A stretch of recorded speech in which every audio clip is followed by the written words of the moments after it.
Sidang kasus perintangan penyidikan pembunuhan Joshua dengan terdakwa Hendra Kurniawan dan Agus Nurpatria menghadirkan saksi anggota Biro Paminal di Propam Polri, Raditya Hirnawal. Di persidangan, Raditya mengungkapkan Biro Paminal tidak diperbolehkan mengambil atau mengubah barang bukti suatu tindak pidana. Sementara dalam dakwaan, Hendra disebut menyuruh anak buahnya mengambil CCTV di Kompleks Duren 3. Kepada saksi akan kami tanyakan. Yang saya tanya, majelis, barang bukti ini terambil atau diambil. Nah kalau gitu pertanyaan bisa enggak? Bisakah orang Paminal? Ya dari Itu Biro Paminal dia. ini mengambil. Nah, Bisa tidak? bisa enggak? Di dalam peraturan ini tidak diatur seperti itu. Enggak. Tegas. Bisa Kalau tidak diatur berarti tidak boleh kan begitu saja toh? Iya, Siap, Begitu. siap. Iya. tidak bisa. Tidak bisa. Tegas. Terima kasih. Sebelumnya saat diperiksa penyidik, Raditya menyebut Hendra Kurniawan melanggar aturan karena tidak ada surat perintah penyelidikan untuk kasus pembunuhan Joshua. Siap yang mulia. Namun di sidang, kuasa hukum Hendra memperlihatkan bukti adanya surat perintah penyidikan. Saksi Raditya akhirnya mencabut keterangan di BAP. Coba ya keras. Dalam penyampaian penjelasan dari penyidik tidak pernah disampaikan adanya laporan informasi atau surat perintah. Karena tidak penjelasan penyidik tidak disebutkan ada surat perintah. Betul. Kalau saya perlihatkan kepada saudara, ada surat perintah, bahkan ada laporan informasi khusus. Kemudian tugasnya untuk melaksanakan penyelidikan, full bucket, dan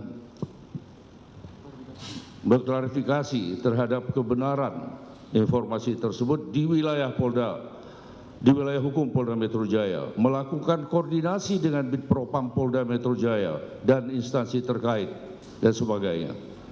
Kalau ini diperlihatkan kepada saudara waktu itu, apakah jawaban saudara seperti ini? Tidak diperlihatkan. Tidak.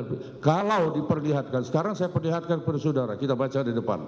Betul. Apakah jawaban sudah masih seperti ini?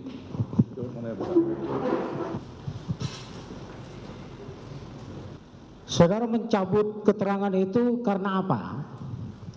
Dalam persidangan ditunjukkan adanya surat perintah. Pada saat saudara ditanya itu muncul tidak? Tidak ada.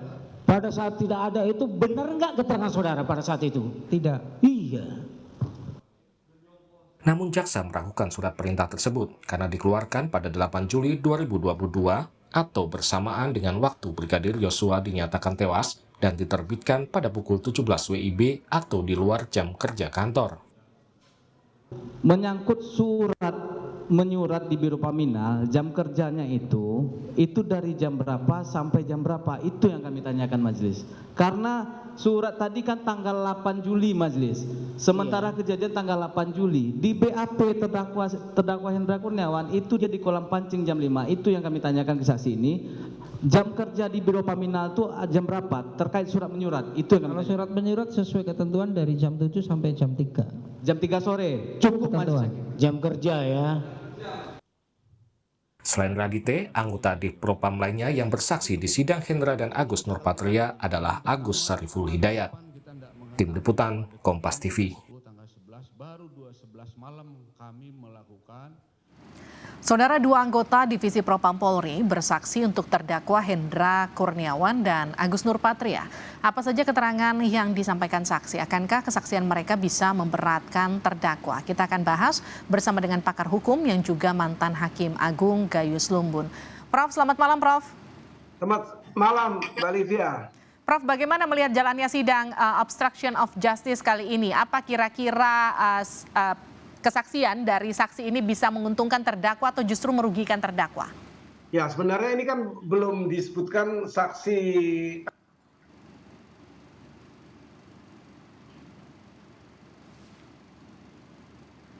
Prof, maaf itu suaranya tertutup Prof.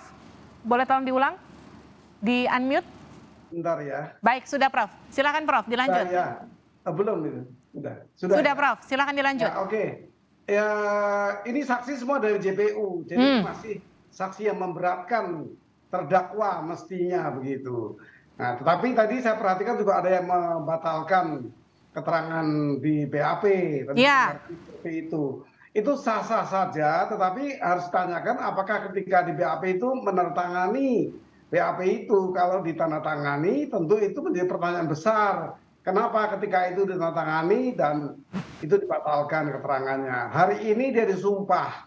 Artinya dia memberi keterangan di bawah sumpah, jangan nanti menjadi sumpah palsu. Itu yang akan mereka hadapi sebenarnya.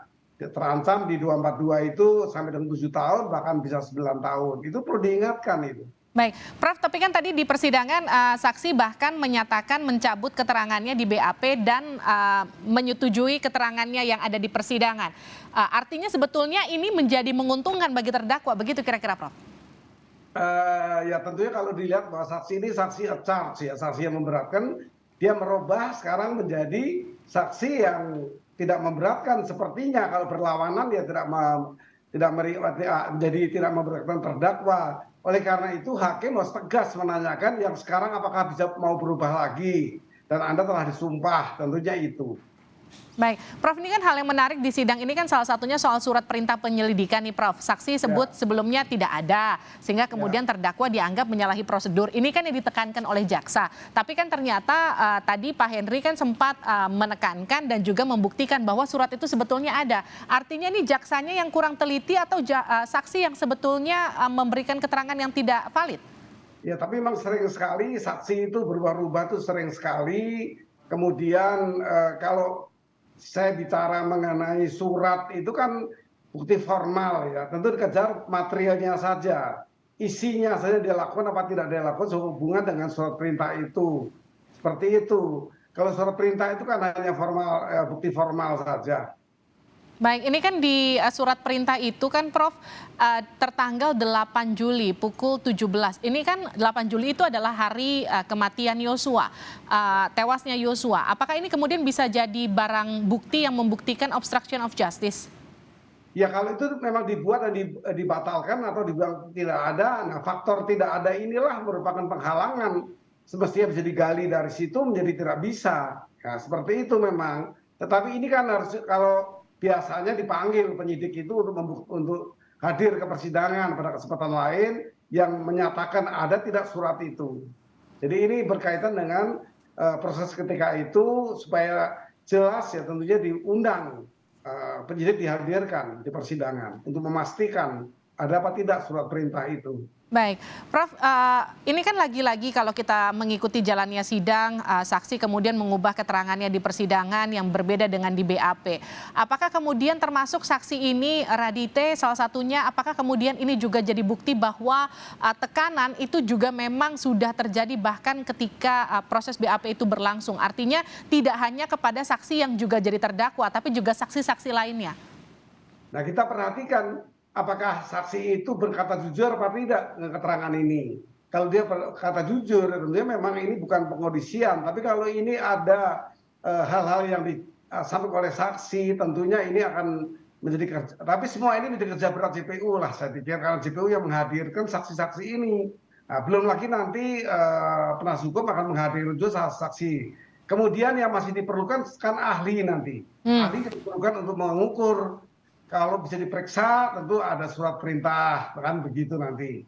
Nah dipanggillah para pihak yang menerbitkan atau melakukan. Nah, mungkin ahli lebih tahu, ahli ini kan ahli di administrasi di kepolisian. Tentunya dari sana nanti untuk dipanggil atau orang yang tahu betul mengenai prosedur pemeriksaan. Baik, pertanyaan terakhir Prof, kalau kita lihat kasus ini kan nampaknya semakin terbuka sebetulnya karena sejumlah saksi bahkan terdakwa seperti Eliezer sudah mulai berani untuk berbicara apa yang sebetulnya terjadi di persidangan. Artinya PR hakim akan jadi semakin ringan untuk untuk kemudian memutus perkara ini. Dan bagaimana kemudian apa yang harus ditekankan kepada hakim agar nanti ketika mengambil putusan ini adalah keputusan yang terbaik, yang adil, yang tegas sesuai dengan apa yang dilakukan para terdakwa. Ya, tentu hakim akan menambah satu faktor lain, itu keyakinan. Dari fakta-fakta ini walaupun ada perubahan, hakim akan menggunakan keyakinan hakim sebagai salah satu syarat undang-undang untuk bisa memutus. Tetapi kita harus ingat, setelah ini masih ada saksi, ada ahli, dan ada pledoi. Nah, pledoi itu dipersiapkan dari hari ini untuk kita siap-siap. Seperti kemarin saya kemukakan.